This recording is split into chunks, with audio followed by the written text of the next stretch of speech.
Gus and the Baby Ghost by Jane Thayer. Pictures by Seymour Fleshman. Gus the Ghost and Mr. Frizzle ran the Historical Museum. Gus at night, Mr. Frizzle during the day. Mr. Frizzle lived upstairs. Gus had an attic apartment. Cora the cat lived here and there, and Mouse the mouse had his own private quarters.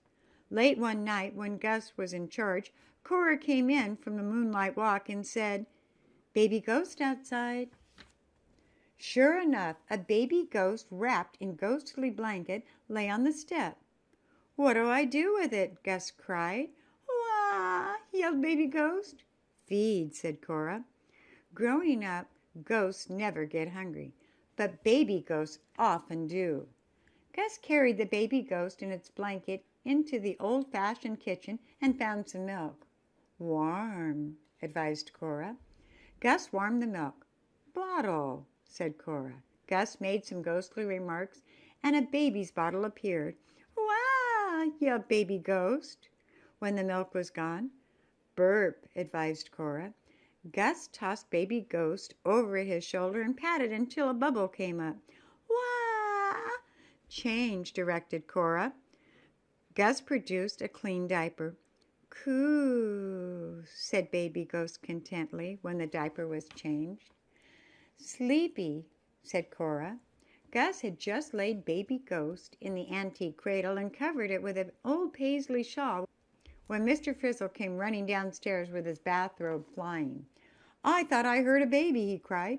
"Baby Ghost," corrected Gus. "Where?" yelled Mr. Frizzle. "Cradle," said Gus. The cradle looked empty to Frizzle, but he could see it was rocking gently. "What in thunder is it doing here?" he shouted. "Sleeping," said Gus.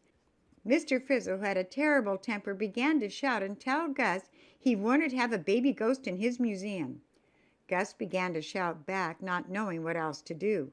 Cora went under the Boston rocker, and Mouse scurried into the wall.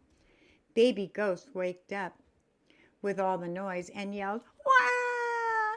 Cora yelled, "Meow!" Mouse snarled, "Shut up!" "Go to bed, Frizzle!" shouted Gus. Finally, Mr. Frizzle pounded upstairs. When he had gone, Gus sat down with a sigh of relief in the Boston rocker, and Cora leapt onto his lap. Gus rocked the cradle until Baby Ghost fell asleep. Gus understood how Mr. Frizzle felt. Frizzle was proud that many people came to see the museum, and he didn't want anything to frighten them. Gus kept out of the way, but a crying baby ghost might not. "I'll do something tomorrow," thought Gus. He fell asleep rocking the cradle. Baby Ghost slept, and Cora slept. Only Mouse whisked about busily looking for a crumb of something. When daylight came, Gus warmed another bottle for Baby Ghost. "Bath," advised Cora. Gus got a baby's bathtub and filled it with warm ghostly water. Baby Ghost was so cute, splashing and happily gurgling, that Gus began to feel happy himself. When he had it all dry and smelling of ghostly talcum powder, he decided he would like to keep this little baby ghost. "But I can't keep it in my attic apartment," he told himself. "It has to sleep in the cradle. Besides, my ghostly bones are too old to run upstairs with bottles." He carried the baby ghost back to the old cradle. "Wah!" cried Baby Ghost, who was very hungry again. Down came Frizzle, filled with fury. "It's still here!" he cried. "Shh!" said Gus. "Call the police!" shouted Mr. Frizzle. "Very funny," said Gus. "Wah!" yelled Baby Ghost. Mr. Frizzle called the police himself. "There's a baby ghost at the Historical Museum. Come and get it." "Beg your pardon," said the police. "I want to get rid of a baby ghost," shouted Mr. Frizzle. Two policemen came. "What seems to be the trouble?" they said. "We've got a baby ghost," said Mr. Frizzle. "Are you feeling all right, Mr. Frizzle?" asked the police. "I feel fine," shouted Frizzle. "Show us this baby ghost," the policeman said politely. But Gus had decided that he was going to scare the policeman away. He ran upstairs and brought down his bang-clank equipment, which he kept in case somebody wanted to hear a ghost clanking around. Bang, clank, went Gus on his bang-clank equipment. "Wah!" yelled Baby Ghost at the noise. The policemen turned pale and bumped into each other as they were rushing out the door. Just then, an early visitor arrived. "Keep that kid quiet," hissed Frizzle.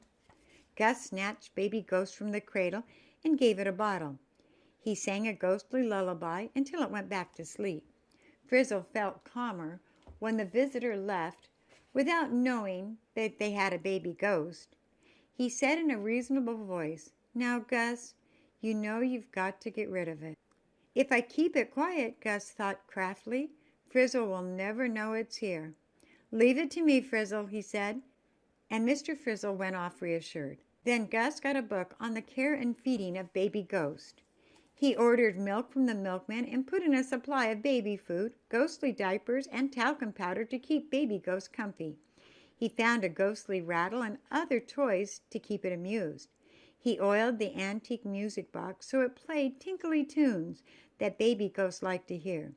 Baby Ghost was content and didn't cry. One day Mr. Frizzle, who thought that the baby ghost was gone, happened to be passing the cradle when he heard a soft coo. He stopped short and stared at the cradle. "You didn't get rid of it," he shouted. "Wah!" yelled Baby Ghost, alarmed at the noise. "Meow!" yelled Cora, alarmed by Baby Ghost. "Listen, Frizzle!" yelled Gus. Then he lowered his voice. "If you would control your temper, everything would be fine." Finally, Mr. Frizzle sat down in the Boston rocker, not knowing what else to do. He lowered his voice, too, and said, "Har humph." He stared at the cradle, which still looked empty to him. "Do you swear it won't cry and ruin business?" he demanded. "If you don't come roaring around," retorted Gus. "Har humph," said Mr. Frizzle. Then Gus put up a large sign, "Quiet, please," to remind Mr. Frizzle. Mr. Frizzle began to talk to visitors in hushed tones. He stopped shouting at Gus and didn't even say "har humph," because he didn't want to make Baby Ghost cry and alarm people. But Gus saw him glance at the cradle sometimes, and he knew Mr. Frizzle was nervous. One day Mr. Frizzle was telling a lady visitor in hushed tones so he wouldn't wake Baby Ghost, "This is an antique cradle." Suddenly Mr. Frizzle, the visitor, and Gus, who was nearby, were startled to hear quite plainly, "Coo." "Have you got a baby ghost?" the lady cried. "Certainly not," cried Frizzle. "Oh, I wish you had a baby ghost," said the lady sadly. Frizzle looked at the lady in surprise. He eyed her suspiciously. Was she joking? He liked to please the visitors to the museum. So finally Frizzle said cautiously, "We might have a small baby ghost." The lady rushed off to tell her friends that this wonderful, delightful historical museum had something very special, a real baby ghost.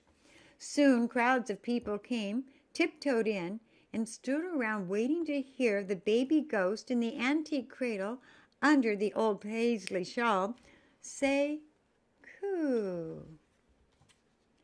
"Your baby ghost sounds so happy," everyone whispered. Mr. Frizzle proudly whispered back, "Our baby ghost has a happy home, that's why." Before long, Baby Ghost was a permanent member of the household. Sometimes, when the museum closed after a busy day, Mr. Frizzle sat down in the Boston rocker in rare good humor. Cora leapt onto his lap. Mouse kept as quiet as a mouse.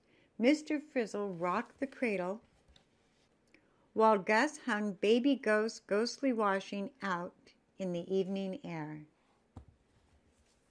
The end.